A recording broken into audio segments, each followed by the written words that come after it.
beloved Boss Mike Cervera. Ang hinala ng mga ilang kongresista na isa na umanong pabigat si dating Palace spokesperson Harry Roque para po sa mga Duterte. Dahil sa pagit sa pwera umano na ito sa kanya mula sa legal team. Hamon na lang na ito, umuwi na ang nagtatagong abogado at harapin ang kanyang pogo cases. Ang buong kwento ay atin sa atin ni Jess Suerte. Ayan na mga kababayan, narinig nyo naman.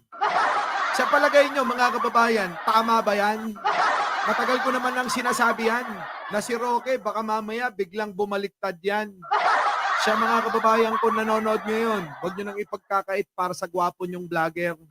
Isang like lang po, isang share. At sa mga hindi pa nakaka-subscribe dyan na pabalik-balik rito, huwag nyo nang ipagkakait yan, ano? Magli5,000 na tayo mga kababayan ko.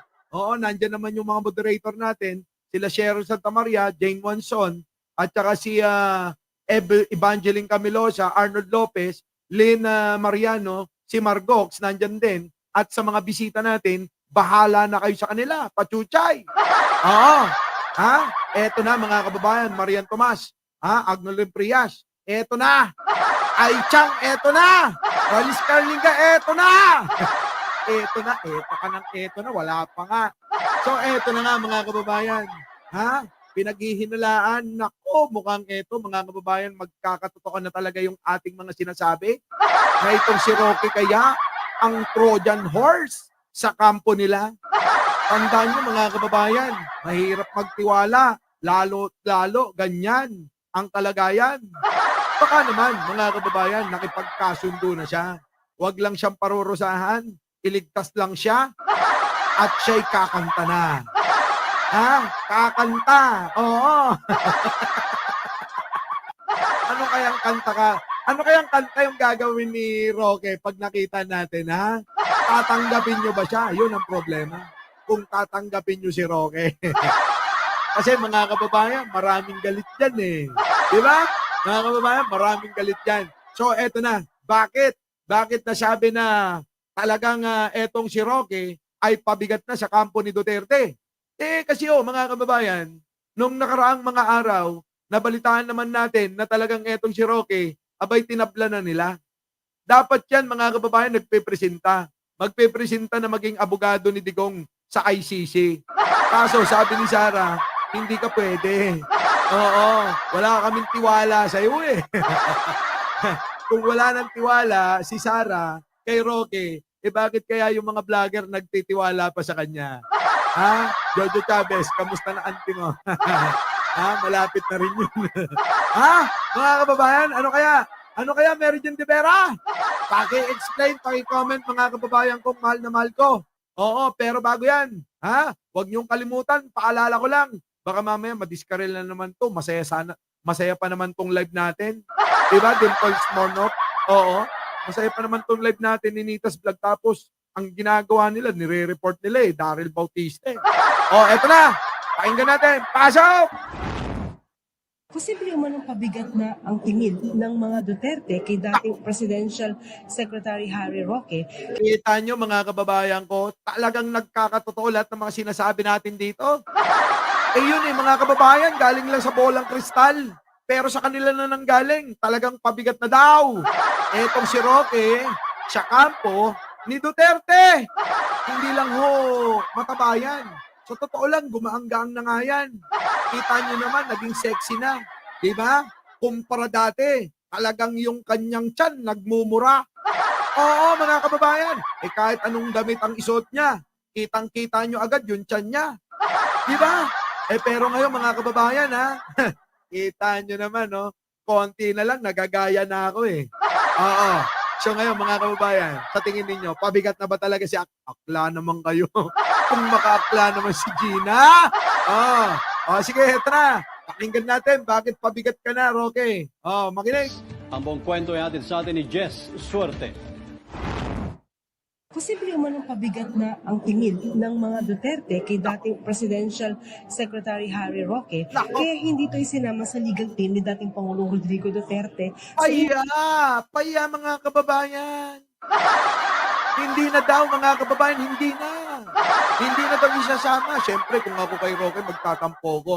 Pagka ganyan na binuwis mo na yung buhay mo para sa mga Duterte, tapos ganyan, no? Tinatabla ka na, oh. Eh kung ako naman yan, mga kababayan, sasabihin ko, ayawan na. O, di ba? Magkanya-kanya na tayo. Roque, total naman, marami ka nang naipon, lumayas ka na dyan kila Digong. Oo, kausapin mo si Boying. Kausapin mo si Attorney Claire. Ha? Yung mga yan, mababait yan. Ako na nagsasabi sa'yo. Oo, kung gusto mo naman, rumekta ka sa akin. Ha? Rekta ka sa akin, sigurado, Roque. Oo, pag rumekta ka sa akin, sigurado, patutunguhan mo, re-rekta rin kita. Rektahan na yan. Oh, bakit? Oh, magsa-10,000 na tayo. Baka naman, hindi pa kayo nakakapag-like. At yung mga nanonood dyan, baka mamaya nagre-report na naman yan. Bigla na naman ako mawala sa ere. Di ba, Kicks TV? Yun. Oh, yung idol natin na, naiinis naman ako eh. Walang yan, gusto nang ipalit na maging bayani si Digong eh. Oh, ayoko na nga pansinin. Kasi idol ko nga. Ayan tuloy. Oh, eto na, tuloy. International Criminal Court. Ayon kina House Assistant Majority Leader at Lanao del Sur Congressman Zia Alonto Adjong at House Deputy Majority Oh, Jojo Chavez, yung crush mo. May sinasabi. Mukhang ano mukhang etong si Adjong mimosa rin Oh, tuloy. Leader at La Union Congressman Paulo Ortega the Fifth, dapat umuwi na lamang sa bansa si Roque at harapin ang House Quad Committee. Gayun din ang kasong isinampas sa kanya sa Department of Justice. Ay, dikit-dikit ka pa kay Sara. Roque, ikaw ba nagbigay ng bulaklak sa kanya? Ikaw ba nagbigay ng bulaklak? Ang cheap pa. Lang yan, mga kababayan, yung bulaklak nila, ang cheap Isang puti. At saka dalawang kulay pula. Walang niya, kapag naliligaw ako, bouquet yan. Napakalaki. Yung hindi niya mayayakap Pero ikaw, bigay mo, ganyan lang. Yung klase yan, pakitang tao ba, kunyari, walang pambili ng bulaklak? Walang niya. Nung nagbigay ako ng bulaklak, mga kababayan, kaganyang kalalaki, Oo. Hindi nyo mayayakap Oo, mga kababayan. Kahit na dumalaw kayo sa inyong minatay, abay, sobra-sobra pa yun. Lahat, lagyan nyo. Eto, mga kababayan, kukunti lang Ito na. Bakit? Ayaw na sa'yo, nakikipagplastikan na lang yung katabi mo. Natanong ang dalawang mababatas kaugnay ng sinabi ni Vice President Sara Duterte Na? na hindi nakakasama si Roque sa legal team ng kanyang ama. Aray, sakit. Okay. Oo. Parang pinakita na nila sa taong bayan na hindi ka na mahalaga. At saka para ka nang pinagsasampal ng 10 beses sa harap ng maraming tao. Diba? Biruin mo, tanggihan ka. Samantalang ikaw na yung nagpipresenta. Ang sakit mo, mga kababayan, tuloy. I think she knows. In the team, she already knows. They already know that Kari Roque is bringing too much problem. Correct, mga kababayan. Hindi na nga nakakatulong yan. Sapagkat nga, mga kababayan, sandamakmak yung kaso niya. Diba? Kasama na nga dyan, yung human trafficking. Kita nyo, mabigat na kaso yan, walang bail. So, mga kababayan, kapag walang bail, ang ibig sabihin niya, mga kababayan, pag umuwi rito, diretso sa kulungan. Oo, kakalad ka rin yan. At saka, mga kababayan, delikado. Sa bagay, mga kababayan, kung namimiss niya naman si Mr. Pogi, baka naman may matagpuan siya ron. Mamimili lang. Pero pwede na rin. Oo. Magsawa ka ron, Roque. Oo. Di ba? Ibang parang Roque, ganito gagawin sa'yo. Di ka pa nakahubad, abay tumutuwad ka kagad. Di ba? Di ba? Tuloy. Ever that he would remain in the Netherlands because they understand that not only Attorney Roque was cited in contempt by the Quadcom, but he also is facing a serious case here in the country. Correct. Yung qualified human trafficking. Naku, qualified human trafficking, mga kababayan, napakabigat na kaso niyan. Its involvement in the Pogo. Iginiit ni Diyan kasi, pinatira-tira mo pa kasi Mr. Pogi. Dapat kasi, pwede mo naman, siguro ang kuripot ni Roque. Biruin mo, mga kababayan, magkano lang yung condo, magkano lang apartment. Biruin mo, pinatira pa talaga doon. Saan? Sa Pogo Hub? Diba, mga kababayan? Oh, pagka nga ako ng bababae, tinitira ko sa condo ko eh. Oo, mga kababayan, sabihin ko lang, umuupa yan. Diba? Sasabihin mo, ayan, meron akong jowa. Kasi, alam mo na, ha? O, ngayon, ha? O, alam mo na, nagkakaunaman naman tayo.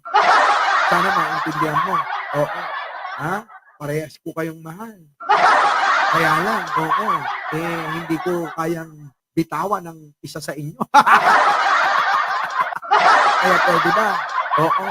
Para matupad natin lahat ng gusto natin Pwede ba? Pagka nagtanong umuupa ka lang ha. Para kapag pumunta ako sa'yo, sabihin ko maniningil lang. Ay, nako. Ganun lang yan. Oy, oy. Kayong mga lalaki dyan, wag niyong kukunin yung masama yun. Maging tapat kayo. Sabi ko, lagi kong bilin sa inyo. Maging tapat kayo sa mga karelasyon nyo. Oo, yung sinasabi ko, joke ko lang yan. Joke lang. Joke. Kunwari, okay. John, na umalis si Roque sa bansa upang takasan ng House Quad Committee na nagdesisyon na iparesto siya matapos na hindi isumite ang mga dokumento na maaaring umanong mag-ugnay sa kanya sa Pogo sa Pampanga. Ayun na nga, bigla na lang siyang tumakas, mga kababayan. Bigla na siyang tumakas. Kasi nga mabubuking na. Nung una, mga kababayan, ang tapang-tapang niya. Talagang nakikipagbalit-taktakan pa siya sa mga congressman. Kaso mga kababayan, nung naiipit na siya at nabubuting-ting na yung mga ari-arian, bigla na lang umiska po, biglang nawala. Parang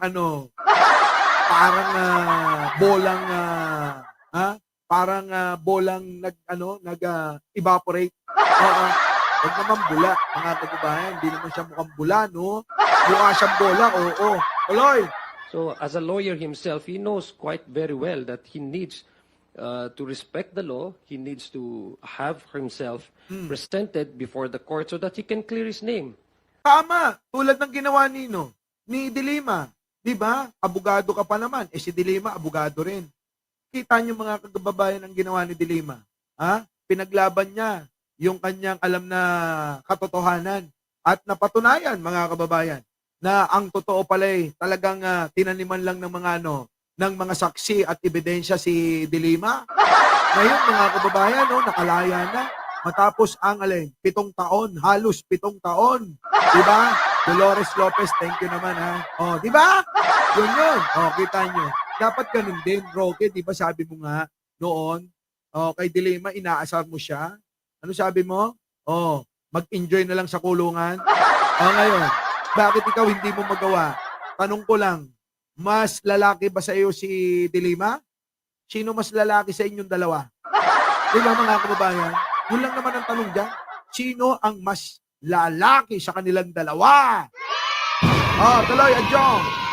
If he continues to be elusive and evasive and continues to go, so I think he has no business doing in Netherlands. He has to come home. Totoo yun, wala ka namang gagawin yan. Wala kang gagawin, magpapaawa ka lang ng asylum mo. Parang halatang-halatang may kinakatatakutan ka rito. May kasalanan ka ba talaga? Kasi isipin ng tao, abay may kasalanan ka talaga. Kasi, takot na takot kang harapin yung mga aligasyon sa'yo. Ganun lang naman mga kababayan. Kung ikaw ay walang kasalanan, wala kang dapat ikatakot, sabi nga ni Digong. Di ba mga kababayan? Bakit ngayon nagtatago ito? Di ba? Bakit nagtatago itong si Digong? Kaya nga mga kababayan, binabash ngayon ito. Sino? Si Roque. Kasi, kita nyo naman ang nangyayari. Yabang-yabang pa niya. Ano sabi niya? Mapapauwi ko yan si Digong. Di ba sabi niya yun? Mapapauwi ko yan si Digong nang walang kaso. Tapos, bigla-bigla na lang sabi ni Sarah, hindi ka pwedeng maging abogado. Utik na yan. Pero mo, ang yabang-yabang mo, sinakyan ng mga DDS yun. Umaasa sila. Pinaasa mo, nasaktan pa nga sila. Sinaktan mo damdamin nila kasi umaasa silang makakarating si Digong at makakauwi na. Yung pala mga kababayan, sabi ni Sarah, never na hong makakauwi si Digong. Never na akong makakauwi si ex-president Duterte. Putik na yan, mga kababayan, biglang nag-iyakan sila eh. Di ba? Oh. Tapos ngayon, ano masasabi mo dyan? Roque. Oh, wala na. Finish ka na. Pinapahamak mo si Digong eh. At pinapaasa mo ng pinapaasa yung mga tao eh. Oh, ayan, ang napala mo. Ha? Oh, wala ka na. Ano sabi ni Roque nung nakaraan? Eto. Mangyari sa aking application kung talagang dahil manipis at 5 lang yan, hindi ko naman kasasama ng loob na kung hindi ako mapasama dyan sa team, no? Dahil 5 nga lang po yan. In fact, effectively, 2 lang yan. Kasi yung legal assistant at saka yung case manager, mga batang-batang abogado po yan. So 2 abogado lang talaga ang harap sa hukuman. Yung lead at saka yung tapos investigator. So okay lang po kung anong desisyon ni VP Sara at ni PRRD. Kaya lang, syempre, iniisip ko na dahil ang issue nga ay issue kung tama ba yung pag-aaresto kay Presidente Duterte. Wala. Kahit anong gawin mo dyan, kahit sabihin mong ikaw na yung pinakamagaling kung tinabla ka ni Sara at ni Digong, syempre isipin namin, may something kayo nun. Di po ba mga kababayan? Hindi nyo ba iisipin na may something kung eto mismo nagpe-presenta na kay Digong para maging defense niya? Kung talagang may tiwala sa yung dalawa, gagawin kang gagawin kang ikaw yung lead, di ba? Kaso mga kababayan, hindi eh. Parang sinabi nila, Roque, hindi ka na makakatulong dito. Umuwi ka na lang dun sa Pilipinas. O kaya magtago ka na lang. O kaya manatili ka na lang dito, humingi ka ng asylum. Magmakaawa ka, maglumod ka. O kung kailangan mo ng magtatakbo dyan, ng nakahubot-hubad, gawin mo na. Kasi baka hindi ka mapagbigyan, kawawa ka. Tatakbo ka na naman kung saan-saan. Di ba? Ngayon, ano mangyayari dyan kay Roque, mga kababayan? Hindi magmumukha ng tangayan. Ang pinaka-ending niyan, baka yan, magpanggap na luka-luka. Sasabihin niya, hindi ko yung sinasadya. Wala ako sa tamang kaisipan. Sa totoo lang, na-hypnotize ako ni Mr. Pogi. Ikaw ang may kasalanan, Mr. Pogi. Kung hindi dahil sa iyo, hindi ako magkakaganito. Di ba? Aloy. Kailangan din, may Pilipino dyan. Hindi naman ako kinakailangan yung maging abogado. Huwag mo na ipilit. Ayaw nga nila eh. Kahit pa sabihin mo na Pilipino ka, hindi ka naman Pilipino para sa amin eh. Di ba? Kung hindi mo naman pinagtanggol ang mga Pilipino, bakit tatawagin mong Pilipino sarili mo? Tandaan nyo mga kababayan, pwede na natin itakwil to. Bakit to kanyo mga kababayan? Kita nyo naman, pabigat na rin sa Pilipinas to. Sa dami ng kaso, sa dami ng mga kinasasangkutan ng mga anomalyang mga transaksyon noong panahon ni Digong, mga kababayan. Eto pa, siya pa mismo nagsasabi, mahal niyang bayan. Parang parang yung mga politiko lang, biglang dating tatahi-tahimik, biglang sumisigaw. Bakit ka tatakbo? Mahal kong bayan. Walang niya. Mahal yung bayan, wala ka pang ginawa. Di ba, mga kababayan? Ang dami ng sakuna, ang dami na nangyari sa bansa. Never ka naman naming nakita. Tapos sasabihin mo, mahal kong bayan. Mahal ko ang aking mga kababayan. Kininayaw. Lupon nyo ni Apong Yaw. Di ba mga kababayan? Ang daming ganyang mga politiko ngayon. Sa totoo lang. Ang sarap pagtitiplakan. Aloy. Abogado yun. Bahala po pumili ang Presidente Duterte. Pero ako po hindi ka na nga pinili. Hindi na. Hindi ka na nga pinili. Pinipilit mo pa. Huwag ka na magdahilan, Roque. Hindi na mangyayari. Sapagkat si Digong at si Sara na mismo nagsabi, ayaw na sa'yo. Hindi na maaari. Ano ba naman yan? Magbe-20 mil na tayo rito. Baka naman, isang like, isang share, isang subscribe naman. Para sa inyong gwapong vlogger. Para sa inyong gwapong vlogger na hindi kamukha ni Libayan. Bayan peace tayo kita mo naman, panay ang promote ko sa'yo. Di ba? Swerte mo. Pinuin mo, promoter mo, model na, gwapo pa. Saan ka pa nakakita ng ganyan? Ang swerte mo talaga. Oh, kaya nga, dapat magpasalamat ka. Oh, eto na, mga kababayan, tuloy natin to. Miski ako'y piliin ni Presidente Duterte kung ayaw ni BP Sara at ang gusto ni BP Sara, mas iba mag-represent. Oh. Ma'am, that's your call. Yun na nga yun eh. Natapos na nga yung decision nila. Nag-usap na yung mag-ama. Sabi ni Digong, huwag mong kukunin si Rocky Inday. May naaamoy ako sa kanya. Alam mo naman yung mga ganyang kasarian, ha?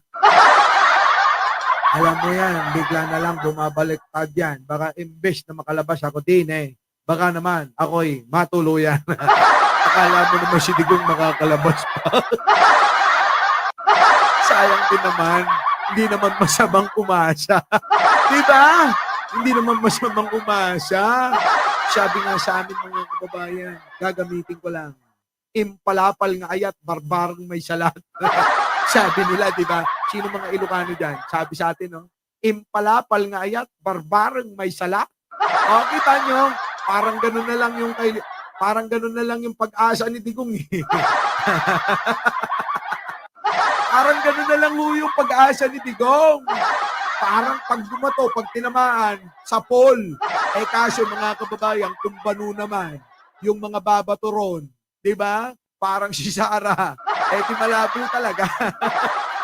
Hindi na talaga mananalo. Hindi na nila mauuwi. Tuloy! Hindi ko naman pagpipilitan ng sarili ko at kung ako ay i-request ni PRRD, importante rin na i-endorso ako at i-request din ako ni VP Sara. Eh wala na nga. Ayaw na nilang parehas. Huwag mo nang ipilit. Diba? Pinipilit pa niya talaga yung sarili niya eh. Our beloved Boss Mike! Boss Mike!